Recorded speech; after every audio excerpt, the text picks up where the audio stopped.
जो है उसी प्रकार से होता है। जी तो आगे थोड़ा सा पढ़ो तो। जी। एपिथेलियल ऊतक उसका वो भी कई प्रकार का है, 3 की 4 प्रकार का है, देखो नाम बताओ तो जरा। एक ही ठू है। एपिथेलियल ऊतक, उसके बाद आगे आगे थोड़ा आगे जाके होगा। पेशीय ऊतक। हाँ, एपिथेलियल ऊतक, फिर पेशीय ऊतक, फिर और आगे है ऐच्छिक पेशियां। ऐच्छिक पेशियां। हाँ, और वो पेशीय ऊतक, पेशीय ऊतक का 2 भाग है, एक तो ऐच्छिक पेशी, एक अनैच्छिक पेशी, वो 2 होंगे। जी संयोजी ऊतक। संयोजी ऊतक है, संयोजी नहीं, संयोजी।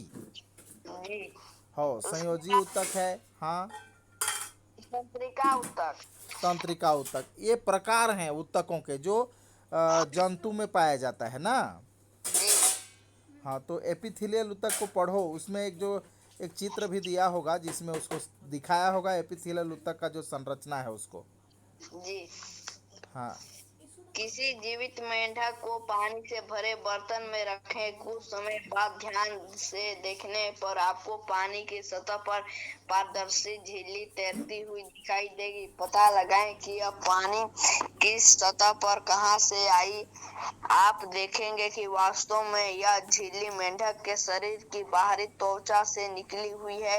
यह एक प्रकार का ऊतक है जो शरीर की बाहरी और आंतरिक सतह को आवरण प्रदान करता है। इसे एपिथेलियल ऊतक कहते हैं। यह शरीर तथा अंगों की सुरक्षा करता है। अमाशय की एपिथेलियल कोशिकाएं पाचक रस बनाती है तथा आंत की एपिथेलियल कोशिकाएं भोजन के पाचन व अवशोषण से सहायता करती है। हाँ हाँ, ये एपिथेलियल ऊतक का कार्य को बताया। इसमें लिखा है ना, जंतु ऊतक लिखा है तुम्हारा किताब में। जी जंतु ऊतक बोल के लिखा है, उसके नीचे क दिया है, क बिंदु में दिया है एपिथेलियल ऊतक, ख बिंदु दिया है पेशीय ऊतक ना। जी और ख के बाद में पेशीय ऊतक फिर 2-3 प्रकार के हैं। जी पेशीय ऊतक का फिर छोटा छोटा और भाग है। उसके बाद ग में संयोजी ऊतक है, घ में तंत्रिका ऊतक है ना। जी तो घ तक है, मतलब कि 5 प्रकार के ऊतक जंतु में पाए जाते हैं। क ख ग घ, 4 प्रकार के ना। जी इसमें भी 4 प्रकार के ऊतक पाए जाते हैं। तो इन 4 प्रकार के ऊतकों में से एपिथेलियल ऊतक तो देख लिए, जैसे मेंढक का बात बताया, मेंढक का त्वचा जी बाहर भाग में ना, जी जैसे पेड़ पौधों में त्वचीय ऊतक होता है, उसी प्रकार से ये एपिथेलियल ऊतक है ना। जी और इसका कार्य बताया, जैसे एपिथेलियल मतलब बाहर से त्वचा, बाहरी भाग को सुरक्षा प्रदान करता है। कहने का मतलब जो हमारे अंदर हैं, पेट के अंदर जो नाल है, आहार नाल ना, जी आहार नाल के अंदर भी तो अंदर साइड में त्वचा है। जी एक तो बाह्य त्वचा, एक आंतरिक त्वचा ना। तो ये 2 जी प्रकार के त्वचा या चमड़े हैं, वो बाहरी कोशिकाओं, एपिथेलियल कोशिकाओं भोजन के पाचन और भोजन से जो रस निर्माण होता है, उस रस को क्या करते हैं, शरीर के लिए स्वांगीकरण का क्रिया करता है ना। जी स्वांगीकरण मतलब अंगों में समा जाना, स्वांगीकरण। ये एपिथेलियल ऊतक का ही कार्य होता है। ठीक है। जी उसके बाद अगला बिंदु देखो, जैसे पेशीय ऊतक है। जी पेशीय ऊतक हमारी मांसपेशियों में जो ऊतक है, मतलब मांसपेशियों का जो कोशिकाओं का एक समूह है जो एक ही प्रकार का कार्य करता है। आप कभी अपने पैर को पकड़ करके मतलब पैर का निचले भाग में जो पिंडली है ना, जी वो पिंडली को दोनों हाथ से पकड़ो, जोर से दोनों हाथ से पिंडली को पकड़ो, और जो पाँव है उसको आगे पीछे घुमाने का प्रयास करो। तो जी तुम्हारा जो हाथ पकड़े हुए पेशी को क्या कैसा लग रहा है, वो हिल रहा है, मूवमेंट हो रहा है जैसे लग रहा है। जी करके देख रहे हो कि नहीं। देख रहे हैं। तो जब पिंडली को पकड़ के रखोगे और पाँव को आगे पीछे करोगे, आगे पीछे कहने का मतलब समझ रहे हो, जो पाँव उंगली सबको आगे पीछे घुमाने से, आगे पीछे कसरत करने जैसे, जी वैसे करने से तुम्हारा जो हाथ में पकड़े हो वो मांसपेशी क्या हुआ, मूवमेंट होता हुआ लग रहा है। जी तो हमारे जो शरीर का जो प्रचलन है, अंगों का चलना फिरना है, वो किनके कारण होता है? पेशी के कारण होता है, मांसपेशी के कारण ना। जी वो मांसपेशियों के बिना, मान लो हड्डी का एक पुतला दे दो, खड़ा कर दो हड्डी, तो क्या वो हड्डी चल पाएगा? नहीं। नहीं चल पाएगा, उसमें मांसपेशी की आवश्यकता पड़ेगी ना। जी वही उसको खिंचाव पैदा करेगा, उसी उसी में प्रतिक्रिया होगा, उसके बाद में ही वो शरीर का प्रचलन हो पाएगा। विष्णु, जी तो उस प्रकार से ये पेशियाँ, दो तीन प्रकार के पेशियाँ हैं। देखो, बनावट और कार्यों के आधार पर, मतलब ये पेशियों का बनावट किस प्रकार से है और उनका कार्य किस प्रकार से है, उस आधार पर हम देखते हैं। तो पेशी तीन प्रकार के होते हैं। कितने प्रकार के होते हैं? 4। नहीं, तीन प्रकार के होते हैं ये। पेशी ऊतक तीन प्रकार के होते हैं। जी मतलब जंतु ऊतक चार प्रकार के होते हैं। जी उनमें से एपिथेलियल, पेशी ऊतक, संयोजी ऊतक और तंत्रिका ऊतक, ये चार प्रकार के ऊतक जो हैं जंतु ऊतक कहलाते हैं। जी अब उस पेशी ऊतक का आंतरिक में और छोटा दो भाग है या तीन भाग है, इसको बोलते हैं क्या ऊतक? पेशी ऊतक के प्रकार ना। जी लाइट गोल हो गया हम लोग की तरफ। तो पेशी ऊतक के तीन प्रकार में, एक तो पहला क नंबर है ऐच्छिक पेशियां। ऐच्छिक पेशी के बारे में आपको समझाता हूं मैं। ऐच्छिक पेशी किसको बोलते हैं? जो हमारी इच्छा से कार्य करती हैं ना। जी जैसे हाथ इधर मोड़ना उधर मोड़ना, अपनी इच्छा से हाथ को इधर उधर घुमा सकते हो, जी पैर को भी अपनी इच्छा से घुमा सकते हो ना। जैसा मन करेगा वैसे घुमा सकते हो, हाथ पैर को आगे पीछे ना। जी और कुछ पेशियां हैं अनैच्छिक पेशियां, वो हमारी इच्छा से काम ही नहीं करते हैं। वो कौन कौन से हैं? देखो कि हमारी इच्छा से कार्य नहीं करते हैं। वो आहार नली।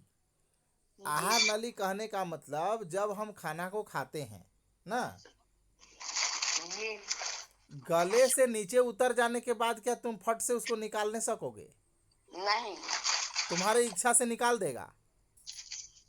नहीं अभी मैं ज़बरदस्ती उसको फिर स्टिमुलेट करोगे, उसको बाधित करोगे, उस पेशी को काम करने के लिए उत्तेजित करोगे, तब जा कर के उल्टी आएगा और बाहर निकलेगा। फिर भी पूरा का पूरा तुम्हारे इच्छा से नहीं निकलेगा वो।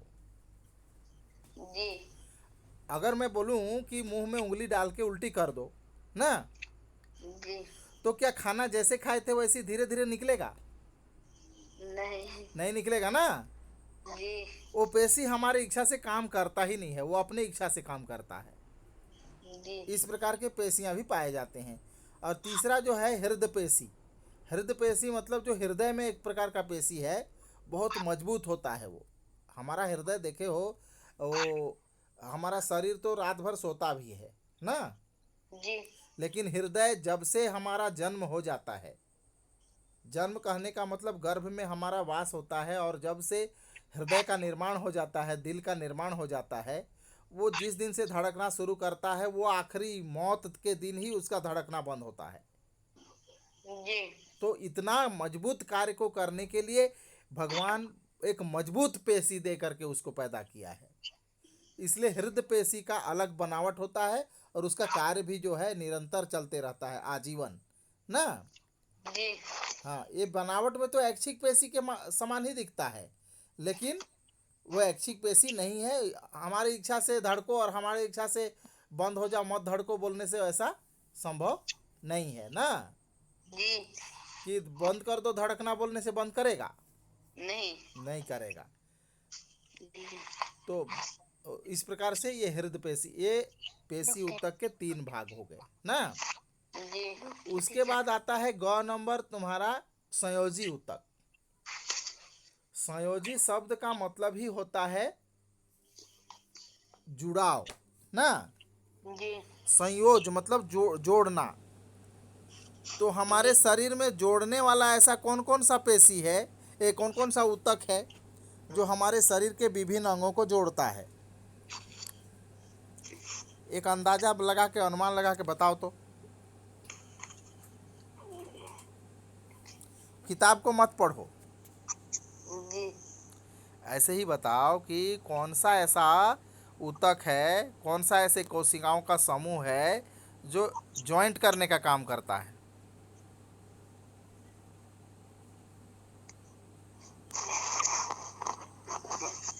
बता पाओगे? नहीं। अच्छा, हमारा हड्डी का निर्माण को देखो, हमारा हड्डी का जो संरचना है उसको देखो। हड्डी क्या है? एक एक अंग को जोड़ता है कि नहीं? जोड़ता है। तो इसलिए हड्डी जो है एक संयोजी ऊतक है ना। हड्डी क्या है? संयोजी ऊतक। संयोजी ऊतक है। दूसरा, हमारा जो शरीर में बहने वाला रक्त है, जो खून है, वो हमारे शरीर को हर जगह से जोड़ता है। जी यहाँ तक कि हड्डी के अंदर भी रक्त बहता है ना। जी जी तो पूरे शरीर को जोड़ने का काम रक्त भी करता है। जी तो इसलिए हड्डी हुआ, रक्त हुआ, ये संयोजी ऊतक कहलाते हैं ना। जी आपके शरीर में स्थित हड्डियां, रक्त का वास्तव में संयोजी ऊतक ही हैं। इनकी कोशिकाएं भिन्न भिन्न आकृति की होती हैं जो स्थिति के अनुसार अलग अलग कार्य करती हैं। यह ऊतक हमारे शरीर को निश्चित आकृति देता है। हड्डी ही तो निश्चित आकृति देता है और सहारा भी प्रदान करता है ना।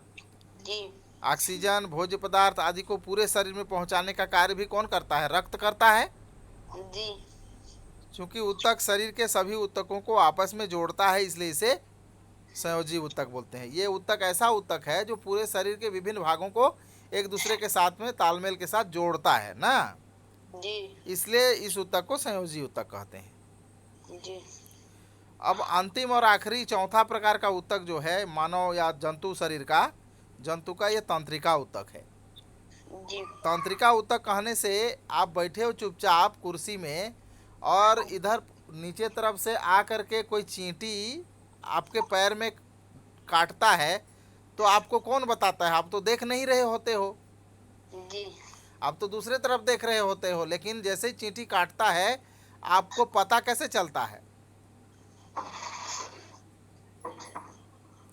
यही तंत्रिका ऊतक का कार्य है, वो सूचना देना ना। जी ये तंत्रिका ऊतक जो है पूरे शरीर में जाल की भांति फैला हुआ है। जी इसका संरचना को देख रहे हो किस प्रकार से है? एक तो तंत्रिका का एकदम वायर जैसे दिख रहा है। जी इसी प्रकार का वायर हमारे शरीर में पूरा सब जगह फैला हुआ है।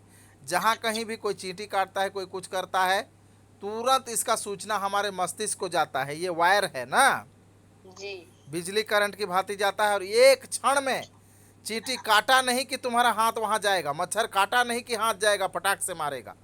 मारता है कि नहीं? मारता है। पीठ में भी है तब भी तुम हाथ को ले जाके पीठ में मार देते हो। जी तो शरीर के सभी भागों में है ये ना। जी तो तंत्रिका कोशिकाएं, ये कोशिकाएं एक दूसरे से जुड़कर धागों या तंतुओं जैसी लंबी लंबी रचना बना लेती हैं। इनका जाल पूरे शरीर में फैला रहता है। इन्हीं तंतुओं के द्वारा संवेदनाएं शरीर के विभिन्न भागों तक मस्तिष्क द्वारा पहुंचाई जाती है और इन्हीं के कारण हम फूल से जो खुशबू सूंघते हैं ना, जी ये तंत्रिका कोशिका का कार्य से संबंधित है। वो तंत्रिका कोशिका यदि आदमी का काम नहीं कर रहा है तो खुशबू का पता भी नहीं चलेगा, जी चॉकलेट का स्वाद भी पता नहीं चलेगा, जी अच्छा सुंदर सुंदर गाना चल रहा है, अच्छा लग रहा है, वो भी पता नहीं चलेगा जी ना। हमको चोट लगेगा उसका अनुभव भी हमको नहीं होगा ना। जी अब आप समझ गए होंगे कि जीव के शरीर का संगठन में विभिन्न स्तर किस प्रकार होते हैं। पहले कोशिका, फिर ऊतक, फिर अंग, फिर अंगतंत्र, फिर जीव का शरीर।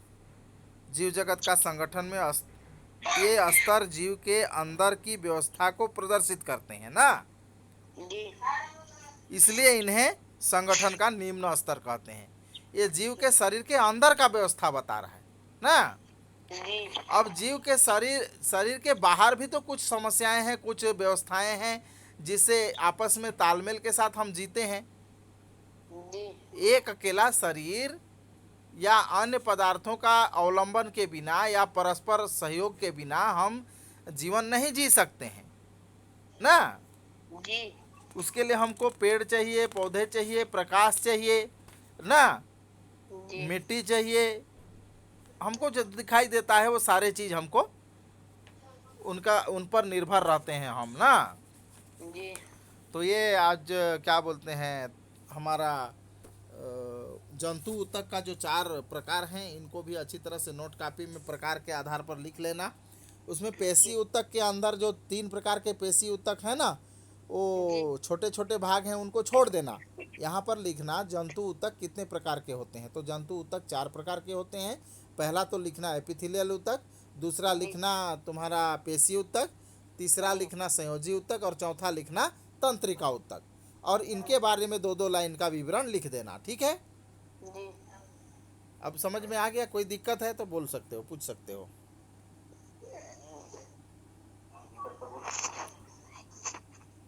कहीं समझ में ना आया हो ना,